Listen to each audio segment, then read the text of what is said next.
Come back here and stand by the back side of the car. You're gonna be detained right now, okay? Do you have anything illegal in the car? Okay.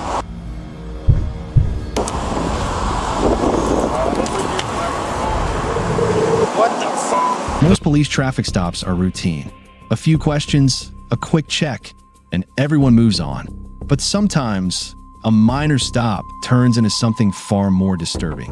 What starts small can quickly reveal dangers no one expects. From large-scale illegal discoveries to objects that should never be inside a civilian vehicle. In this video, we break down 4 of the most shocking and unexpected police busts ever recorded. Jesus. 4 kilos? Hey, I'm Officer Johnson. Hi. Hey, you get your license and insurance on you? So the reason we stopped you is today because this Walmart called in there. Did you suspect of possibly ringing up some items? You bought items? Okay. We begin with a case that started as a simple shoplifting call and escalated into a potential public safety threat. On January 24th, 2022, police responded to a Walmart report involving roughly $300 in stolen merchandise. At first, nothing seemed unusual, just another routine theft call. When the suspect's vehicle was stopped, nothing suggested this would become one of the most unsettling encounters officers had faced. So, what were you doing at Walmart? Just now? Yeah. Buying stuff. Okay. Because we're gonna call it you stole Legos earlier. Will you roll down your back window for me? Thank you. What is all that? Alright, go ahead and hop out real quick. You're gonna be detained right now, okay?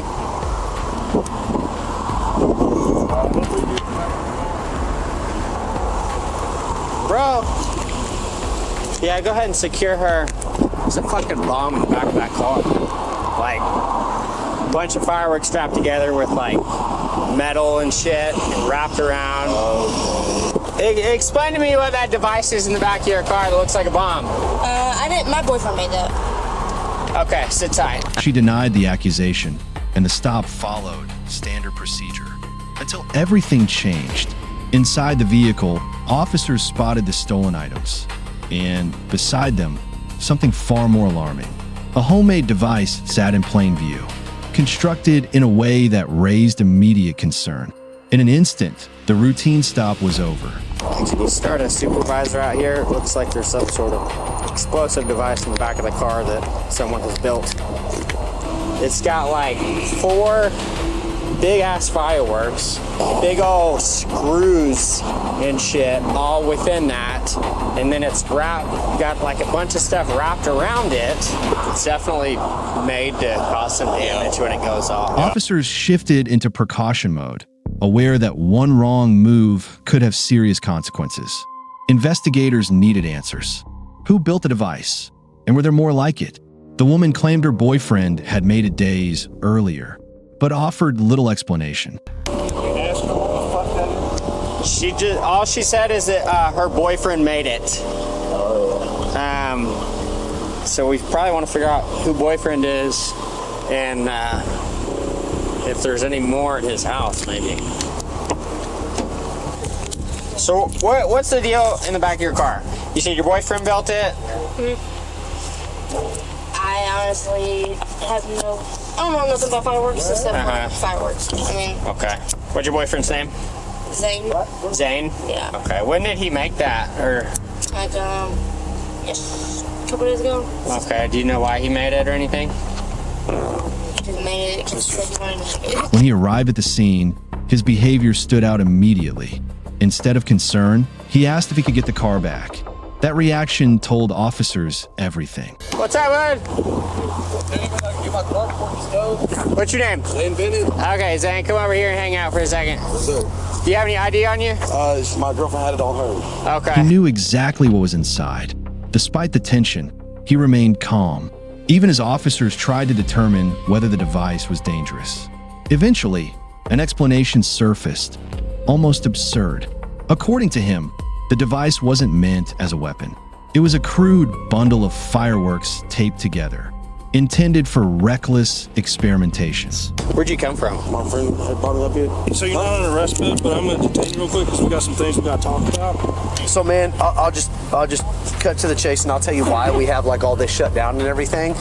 Is it has to do with the little device you've made. It looks like some fireworks tied together, some nuts and buds to it. So that's why we have this all shut down, because it's kind of our protocol is it looks like an explosive device. You know, is it like active? Is it like volatile to where if it falls, breaks, is it going to go off? It's literally just fireworks. Like if you take it apart, it's a whole bunch of little fireworks. As implausible as it sounded, the bomb squad later confirmed it. The device was dangerous, but not remotely triggered or planned for attack.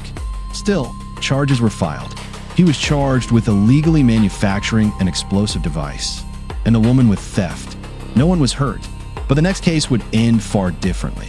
During another routine traffic stop, officers encountered a man hiding a secret for nearly 3 decades. A criminal, I'm not a crook. I was not going to get in my car. I swear to you. On August 16th, 2022, deputies from the Oconee County Sheriff's Office flagged a vehicle for driving without insurance and on a suspended license. The violation was minor, but the driver's reaction wasn't. He wasn't just nervous. He looked terrified. At this point, deputies asked Seacom to step out of the vehicle. What's your last name? Sikim. Sikim. Okay. All right, I'm gonna have you go and step out the vehicle for me. All right. So here's what's gonna happen, Sikim. Okay. Unfortunately, I'm gonna have to place you into custody today. Okay. You're gonna have to go down to jail. Oh no. You got to get booked in. They're going to take your fingerprints and picture, and you'll get a bond.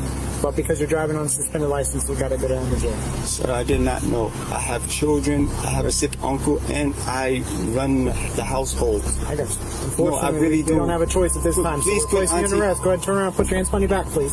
Please put Auntie on the Put your hands phone. behind your back. What began as a routine stop was now moving toward formal detention.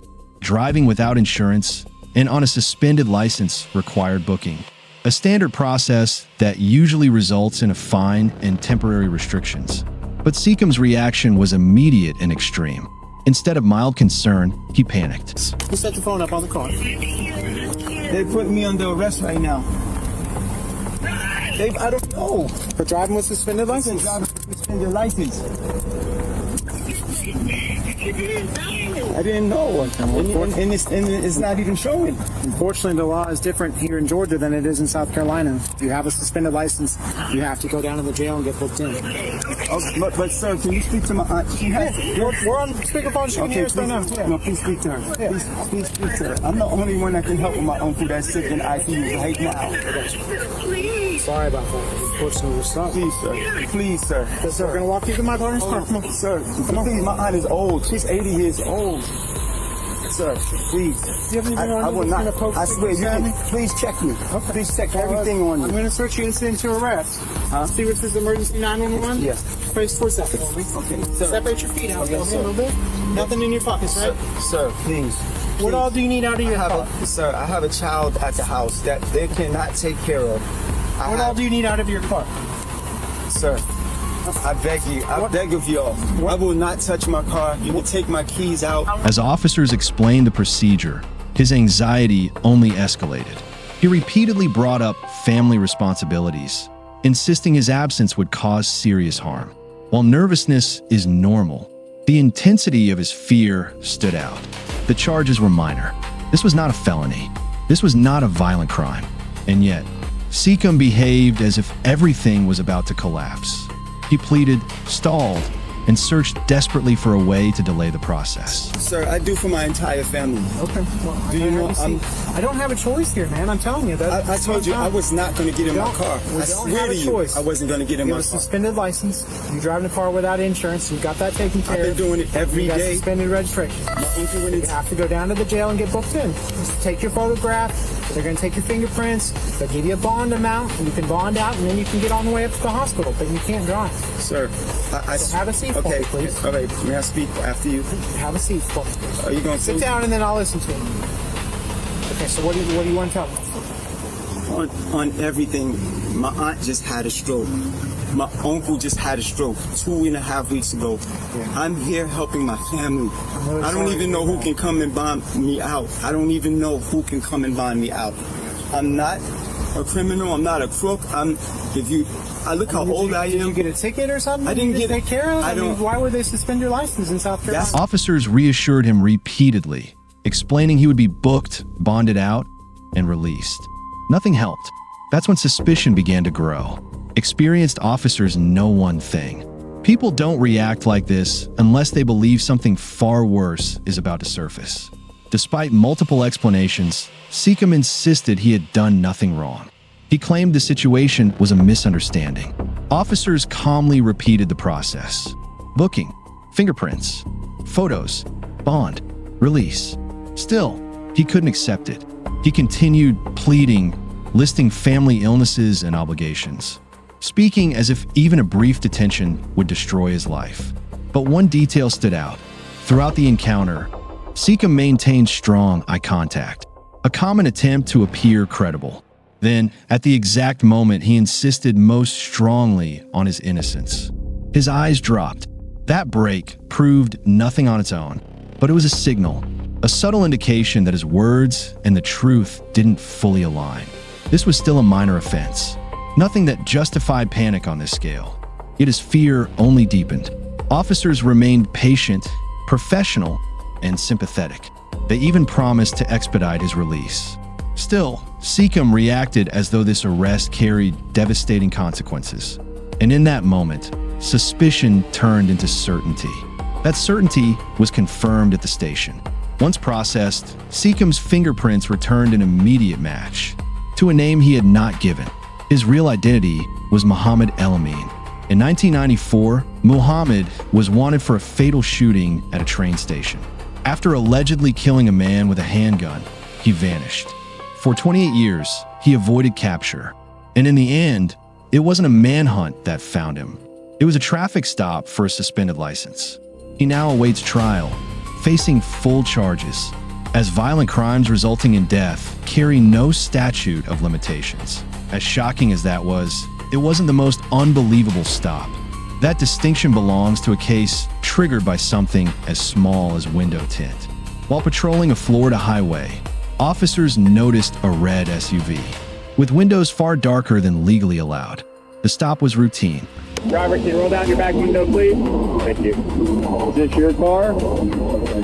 Any issues with your driver's license today? Well, yeah, other than being lost, suspended or anything else like that? Okay. Yes, the reason why I'm stopping you is your side window tint, which I'll check here in just a minute. Is that something that you had done or something you bought the vehicle with? Yeah, unfortunately, even though you may purchase a vehicle with a window tint already on it, as the owner and the operator, you are responsible for whatever equipment is on the vehicle. Same concept as if you buy a car with a bad headlight or tail light or brake light or cracked windshield or bald tires or something like that. I'm going to measure them here in just a minute with my tint meter. Can you raise up your back window about halfway? I don't know if you can see that or not, probably not, but your back window is coming in at 2% light transmitting. The driver, a 27-year-old woman named Elizabeth, was calm and cooperative. Aside from the tint violation, everything checked out. Under Florida law, rear windows must allow at least 15% light through. Elizabeth's measured closer to 2%. She stepped out while officers prepared a citation. A canine unit arrived for a brief exterior sniff. No one expected an alert, but it happened. A search revealed nearly 26 pounds, almost 12 kilograms of cocaine, worth between $800,000 and $1.5 million. What unsettled officers most was Elizabeth's composure. No panique, no resistance, no soap. She accepted her fate. Hey, Miss Espinosa, any reason that canine was alerted to your vehicle? Okay, all right. Well, trained police canine is alerted to your vehicle, so we're going to need to check it just to make sure there's nothing in there that shouldn't be. Okay. You're not under arrest, but you are going to be detained. Detained means that you're not free to go right now. Okay? Can I just have a seat for you, please? It's just I'm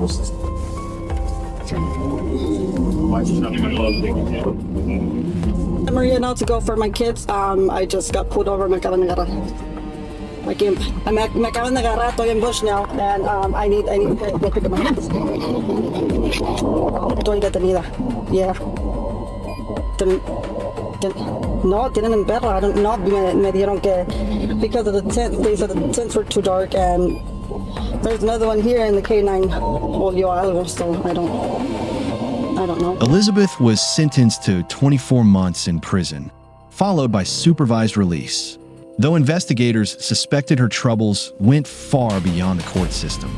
And still, this wasn't the most disturbing stop. Many criminals focus so heavily on major crimes that they overlook minor violations. That mistake led directly to the final case. On July 29, 2020, a Louisiana officer stopped a vehicle for speeding. The driver, 18-year-old Mitchell, had no license and was traveling nearly 20 miles per hour over the limit. On its own, the offense was minor, but his behavior wasn't. Is there any weed in the car, man? Don't stop. Step here. Is there any weed in the car? Yes or no? Just a doobie in the ashtray, like. Okay. Other than that, there's anything else? Dizzy. When did you puff last? Be honest. Because I'm a drug recognition expert. About an hour ago. All right, where are you headed right now? I was headed back home. Where's home? What's your address? No, stop. Come here. Where do you live? It's easy. It's easy to answer this. Where do you live? You don't know how to drive to your house? I was coming from there, how I got lost. So what's the address? You don't know your address? No, sir. Okay, come back here. Can I take a look in your car? Yes or no? Yes, sir. The smell of marijuana filled the car. His answers conflicted, and his nervousness escalated rapidly. What began as a speeding stop was about to uncover something far worse, because inside the trunk was a dead body. At this point, officers realized they weren't dealing with a confused teenager. They were dealing with someone actively hiding something. And then, the situation took another turn. A random man arrived at the scene, claiming his family had been searching for Mitchell. According to him, people back in Monroe were looking not only for the driver, but for the vehicle itself. Nothing matched. New names surfaced. New explanations followed. None aligned. This was no longer a traffic stop. It had become a full-blown mystery. The driver had lied about his address. The car didn't appear to belong to him. Bullet holes suggested recent violence. And now, someone connected to the vehicle was reportedly missing. Radio traffic confirmed the worst. There was an active missing person report. The person who had supposedly given Mitchell permission to drive the car had not been seen for days. That changed everything. If the vehicle was taken without consent, if someone tied to it was missing, and if the car showed signs of gunfire, this wasn't about speeding anymore. It was something far darker. As backup arrived, officers inspected the vehicle again, this time focusing on the bullet damage. The pattern was unmistakable. Close range, multiple shots, intentional. Then came a final answer. When the trunk was opened, every question was resolved at once. Inside was the body of Michael Robinson. In that moment, everything made sense. The lies, the panic, the bullet holes, the false names. What began as a speeding violation had uncovered a homicide. Mitchell was taken into custody immediately, now facing charges far beyond anything he imagined. When he pressed the accelerator, further investigation revealed the full truth. Michael Robinson was not Mitchell's brother. They weren't related at all. Robinson had been an unintended victim of an armed robbery. Mitchell took part in earlier that night. During the robbery, Mitchell shot Robinson multiple times. Instead of calling for help, he placed the wounded man into the trunk and tried to flee to another town to dispose of the body. He never made it. A simple traffic stop ended the escape. Mitchell now faces charges for armed robbery and second-degree murder. He awaits trial and is expected to spend the rest of his life in prison. Once again, a minor mistake exposed a major crime. Because no matter how carefully someone thinks they've hidden the truth, it has a way of surfacing sometimes from something as small as driving too fast on a highway.